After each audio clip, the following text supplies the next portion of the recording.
wants peace, and President Zelensky wants peace, and I want peace. I just want to see people stop getting killed. We're very far away from that particular war, but that's a vicious war. Probably 1.5 million soldiers killed in a short period of time. I've never seen anything. I have pictures that are, you wouldn't believe it. You wouldn't believe what you have to look at. Young, beautiful soldiers that are just being decimated.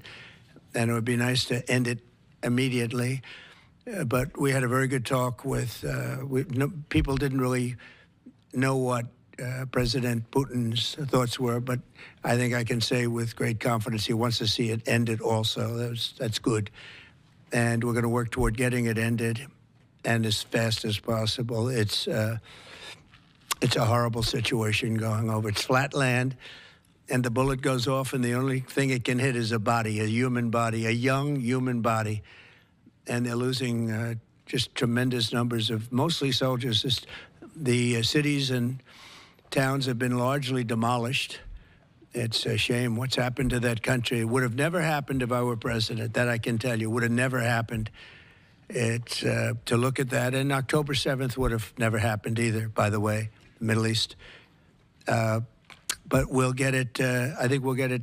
We'll get something done. We're going to be meeting actually tomorrow. They're meeting in Munich, as you know, and we're going to have some other meetings. And I'll be dealing with President Putin largely on the phone, and we ultimately expect to meet. In fact, we expect that he'll come here, and I'll go there, and we're going to meet also probably in Saudi Arabia. The first time we'll meet in Saudi Arabia, see if we can get something done. But we want to end that war. That war is a disaster. It's a really bloody, horrible war. With Saudi Arabia, the first meeting will happen? I think so. We think we're going to probably meet in Saudi Arabia, the first meeting. Hasn't been set, but not too distant future. Did you also be part of that meeting? We both understand, we know the Crown Prince, and I think it'd be a very good place to meet. So it sounds like that would just be a meeting between you and Putin and perhaps the Crown Prince, but not President Zelensky? Probably we'll have a first meeting, and then we'll see what we can do about the second meeting. Did you also commit to go to Ukraine? What about Ukraine? Did you commit to go to Ukraine? No, I haven't. I haven't committed to go to Ukraine. I would think about going. Yeah, I'd think about it. No problem. You say today, Mr. President, that they received your vision. What is your plan to end this war? Like today, Secretary... Well, I'm not going to tell you my plan. I can just tell you we've made a lot of progress. This should have been done by Biden, not by me, because this has been going on for now a long time, years. And it should have been done by Biden. Just like the young gentleman that I brought home yesterday after 2 weeks. We worked on it for 2 weeks. He was a fine man, and he was in there for 3.5, almost 4 years. And they weren't able to do a thing, and I got him out. And as you know, I didn't pay $6 billion. I didn't pay anything. We did a trade, and we did a good job. We got him out in 2 weeks. It should have been out years ago. It really should have been out years ago. Oppose NATO membership for Ukraine? I don't think it's practical to have it, personally. I know that our new Secretary of Defense, who's excellent, Pete, made a statement today saying that he thinks it's unlikely or impractical. I think probably that's true. I think long before President Putin, they said there's no way they'd allow that. This has been going on for many, many years. They've been saying that for a long time, that Ukraine cannot go into NATO. And I'm okay with that. I just want the war, whether they are or they're not. But it certainly would seem to be that most people have said that is something that's not going to happen. Are you freezing out President Zelensky of this process a bit? Isn't there a danger of that? No, I don't think so, as long as he's there. But, at some point you're going to have elections, too. You're going to have an election. He says he wants security assurances, Mr. President. What does that look like? In terms of what? If the war were to end, he says he wants guarantees of security. We'll see what that means. I think when the war ends, one thing he was very strong about, if it ends, he wants it to end. And that's President Putin said that. He wants it to end. He doesn't want to end it and then go back to fighting 6 months later. We talked about the possibility, I mentioned it, of a ceasefire so we can stop the killing, and I think we'll probably end up at some point getting a ceasefire in the not-too-distant future. We will Do you expect Ukraine as an equal member of the peace Ukraine? process? Say it, what? Do you view Ukraine as an equal member of this peace process? It's an interesting question. I think they have to make peace. Their people are being killed, and I think they have to make peace. We will Do you- continue to Sir, provide I said that was not a good war to go into, and I think they have to make peace. That's what I think. Mr. President, why did you decide to talk provide to support to Ukraine? Would you support Zelensky ceding territory or exchanging territory in any agreement to end the war? Well, he's going to have to do what he has to do, but, you know, his poll numbers aren't particularly great, to put it mildly. He's got a country where, you know, it's been savaged and attacked, and he's got an army that's been very, very brave, actually, despite the fact that, you know, we've given him, in my opinion, $350 billion. That's what the real number is. You don't hear that number. And Europe has given, in my opinion, $100 billion. And they've done it in the form of a loan. And I have a Secretary of Treasury right now who's actually quite brave. He's over in Ukraine on a train. And there's a lot of things happening around that train that aren't so good. And he's going there to get a document done where we're going to be assured that we're going to, in some form, get this money back, because we're putting up far more money than Europe, and Europe is in far more danger than we are. We have an ocean in between. Europe has nothing in between. You know what they have in between? They have Ukraine in between. So wait a minute. So, as you know, Europe is putting up money, and they're getting it in the form of a loan. And the United States under Biden didn't do loans. They just handed money every time somebody walked in from Ukraine. They just handed them money foolishly. This should have never happened. It should have never started. And once it did, other things should have happened. Other things should have taken place. So we're getting security on our money. We're going to have it secured by, they have rare earth, and they have oil and gas, and they have a lot of other things. And we're asking for security on our money. So does it mean How you are long not does Zelensky sending have? any They've more agreed aid to it. Ukraine has agreed to it. Does it mean you are not sending any more aid to Ukraine? No, we are, but we want it secured, and the money is going to be secured. When would the U.S. stop Russia sending did invade funding? Ukraine When in would the U.S. stop 2022? sending funding? Because if we didn't do that, then Putin would say he won. We're the thing that's holding it back. And frankly, we'll go as long as we have to go, because we're not going to let the other happen. But President Putin wants to have peace now, and that's good. And he didn't want to have peace with Biden. Was that conversation with Putin? And you tell me why that is, okay? Was that conversation with Putin to start these negotiations part of the deal to bring Fogel home? No, but it was a nice thing that he allowed Mark Fogel to leave. In fact, Mark wasn't feeling well, but he was, all of a sudden, about 2 weeks ago, he started being treated very nicely. He said they took him out for haircuts. They took him out. They helped him out a little bit and made him feel better, made him look better. And they were nice to him. And he said, I saw something happening. And it coincided with when I came into office. So that was nice. And he's a fine person. He was so happy to be out. He was there for 3.5 years plus, and he shouldn't have been there at all. They should have had him out much faster than that. What does make you believe that Zelensky will agree? Wait, go ahead, please. Sorry, sir, just to be clear, do you see any future in which Ukraine returns to its pre-2014 borders?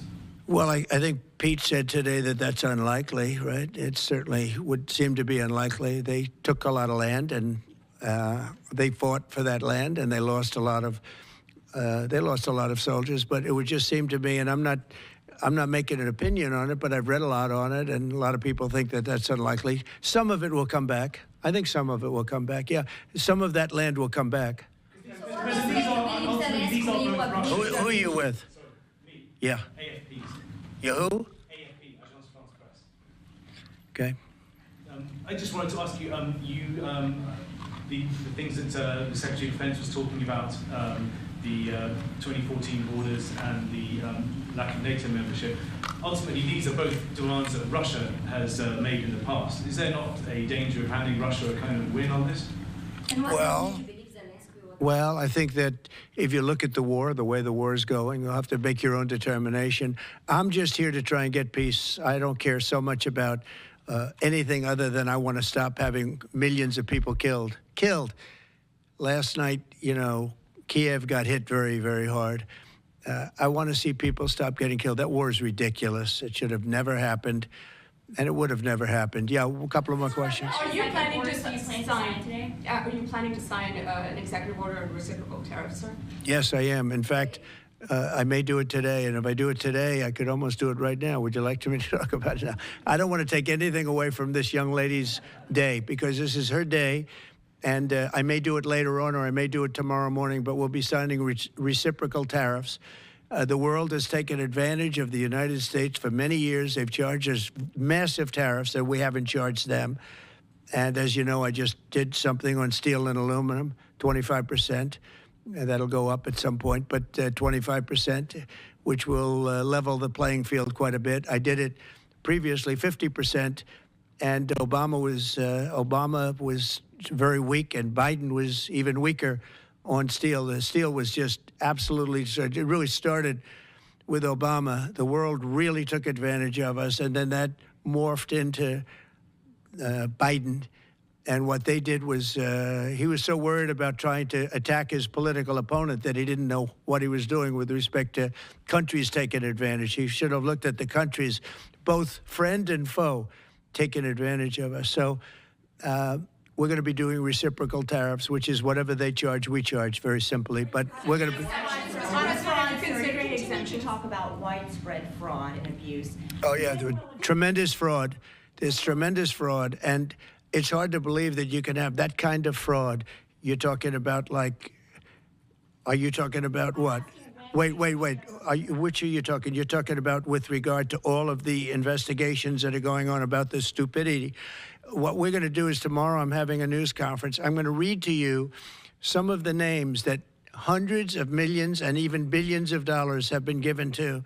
And if you tell me that we should be giving money to those things, those entities, I think you'll probably have to leave as a reporter because you're not very talented.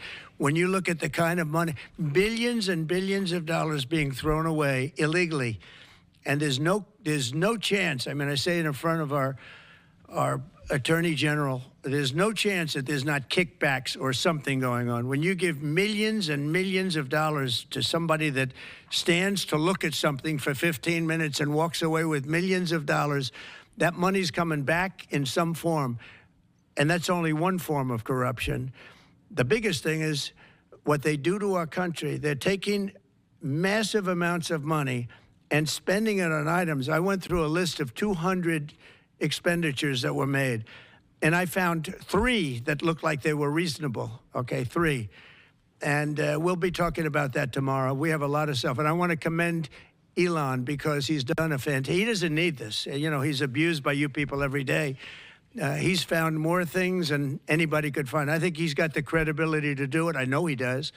And it's his group of people. They started off with 12.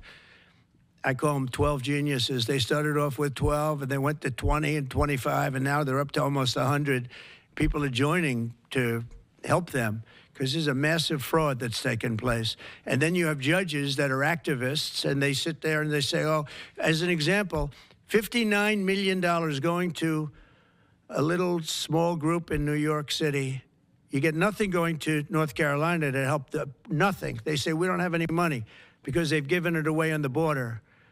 But you have nothing. What they did to North Carolina is a shame. And then they sent $59 million to New York City for a hotel for a little bit of nothing. What they've done, a hotel that was not luxury, that's getting luxury rates for migrants, where they're making a fortune, and we catch them. But a judge says, well, even though it may be a fraud, you have to send the money in anyway. Send the money. I said, wait a minute. We have money that shouldn't go because we caught it before it was sent out, but they want the money to go anyway. And I think you're going to have a lot of things to look at, Pam. I really do, what's going on with this whole thing. And this is just one group. We haven't talked about Department of Education. We haven't talked about the military. We haven't talked about a lot of things that are very big. And what's happened is, as an example, you'll have cases where you have a 3-month contract, and maybe the guy that signs the contract leaves. Maybe he gets rich. All of a sudden he leaves for that reason. But you have a 3-month contract, and maybe he leaves. So the contract is sitting there, and the people signing the checks don't know it's 3 months, and it goes on for years. The 3 months turns out to be 3 years, 5 years, 10 years, just goes on forever. And the guy on the other side of the contract just keeps getting check after check after check, because Elon had an expression yesterday, because nobody cares. It's a great expression. Nobody cares. The guy that signed the contract didn't care. Maybe there, may not be there, maybe crooked, who knows. But you have to care. Otherwise, you can't really run a thing like that, or you can't run a country, really, because there's so many transactions, thousands and thousands of transactions. And if you don't have people that care, you're going to lose control. And that's what's happened. And we've caught it. Now, what we caught is billions and billions of dollars, but it's a tiny fraction of the real number, because you can never catch the real number, because people have gotten away with tremendous amounts of money. But I said we have to make our government smaller, more efficient, more effective, and a lot less expensive.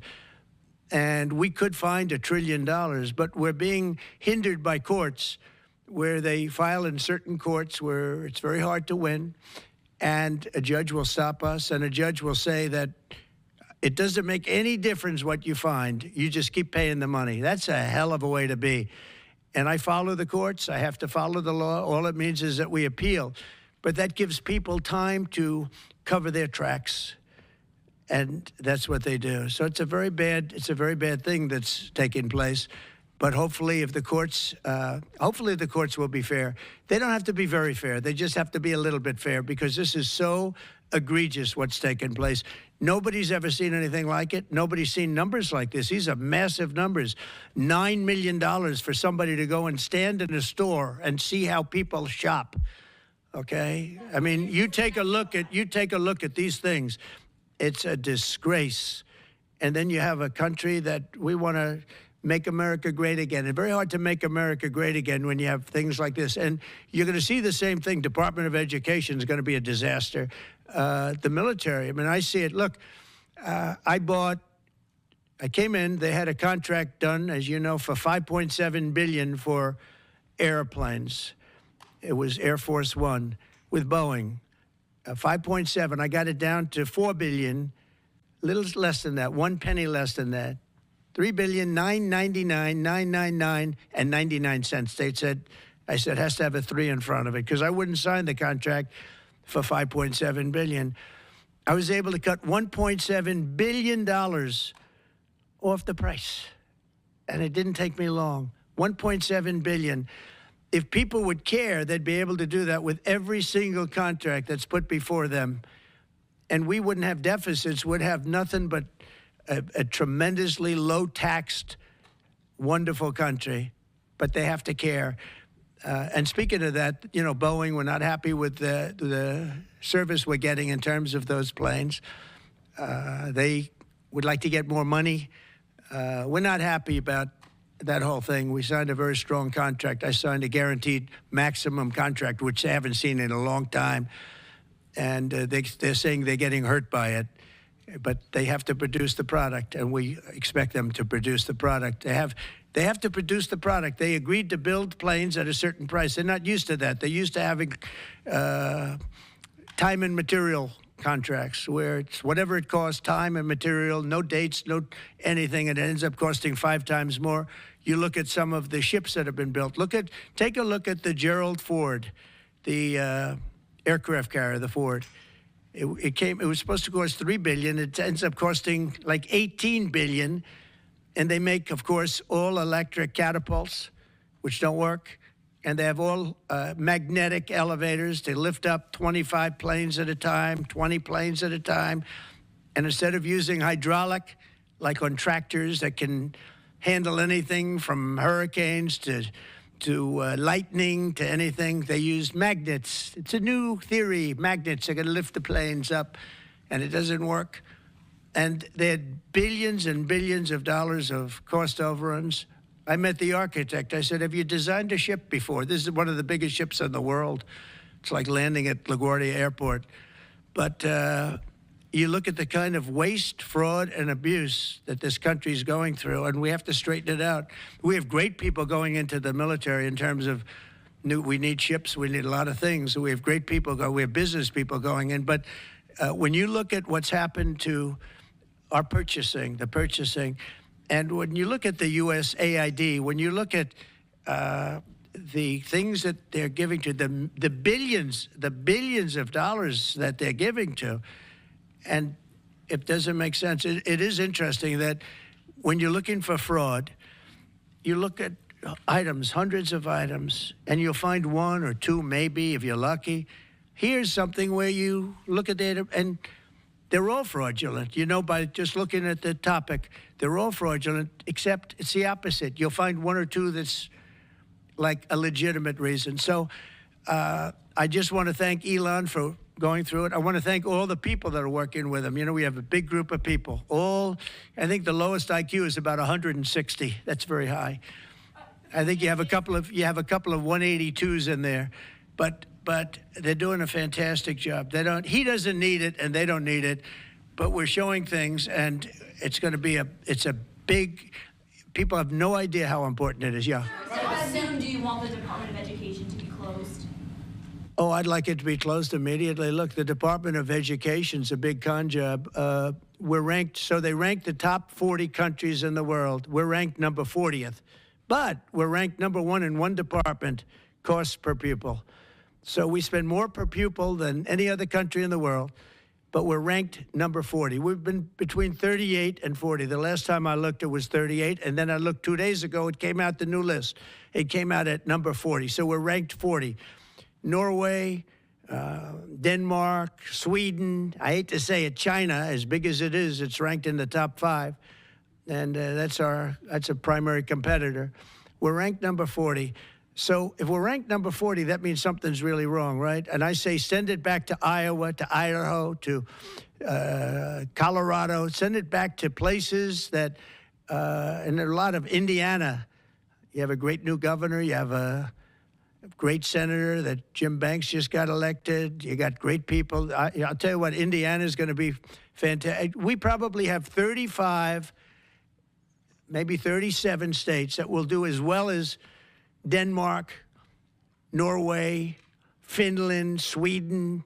They'll be just as good. Then you have the ones that we all know about. It'll be the same story. But you know what? Even they will be good. Because you look at New York, you give it to Westchester County, you give it to Long Island, you give it to Nassau County, you give it to Suffolk County. Same thing you go out to, and you give it to upstate New York. So you'd have 4 or 5 sections.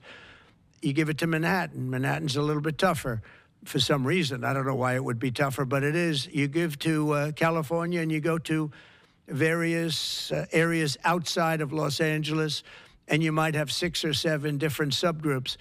But generally, like if you go to Iowa, you give it to Iowa. You don't have subgroups, you have Iowa. And other places that do a good job. If they do a good job, they're going to do a great job in education. Those places will be every bit as good as the various countries that do so well. All the time, it's the same countries that are doing well. And so we have a Department of Education where people from Washington, D.C., who in many cases don't care about the kids out in the country. They don't care about the farms and the farmer's daughter and the farmer's sons. We have a massive bureaucracy in Washington, D.C. We have buildings that are all over the city. Department of Education. I never said Department of Education's on all these buildings. By the way, nobody shows up to work because they're all working at home. You know, quote, working at home. They're not working at home. And a lot of them have second jobs. And that's the other thing that Elon Musk is looking at. How many of these people are getting checks, working at home, but they're not working because they have second jobs and even third jobs? You're going to find a lot of them. And those people are going to be fired because we have to make our government smaller. All right, one more question. Yeah, Jennifer, go ahead. Nice to see you. Thank you, sir. 2 questions. One on Ukraine again, and then another one on the Kennedy Center. Do you think that as far as your negotiating tactics go, did Pete Hegseth take away some of your negotiating abilities with Putin by taking Ukraine's sovereign integrity off the table by taking... No, I haven't done that. I'm backing Ukraine. I'm backing Ukraine. Don't say that. I'm approving, but I do want security for our money. You know, Europe is getting security. You know that, right? They're giving their money in the form of a loan. Nobody knows that. And why are we at 350 billion and Europe, which doesn't separate with an ocean like we do, we have a little thing called an ocean in between. Why is it that Europe is paying 200 billion less than us to help Ukraine? Very similar size. If you add up all the European countries, it's a little bit smaller than the U.S. in terms of the economy. Why is it that they're not paying the kind of numbers that they should be paying? And then on top of it, and I've been saying this to Biden, I told Biden, I said, you ought to be asking for either a loan or some kind of a security, like their oil and gas or something for the money, because you're putting up much more money than Europe, and you have no security. Europe's putting up a much smaller amount, and it's in the form of a loan, because we have people that were incompetent in the last administration, grossly incompetent, and we're changing it. But we change it, and all we do is we get hit by lawsuits from the radical left all the time. But here we are. We stand, and I guess we've done okay. Thank you very much, everybody. Thank you. Thank you.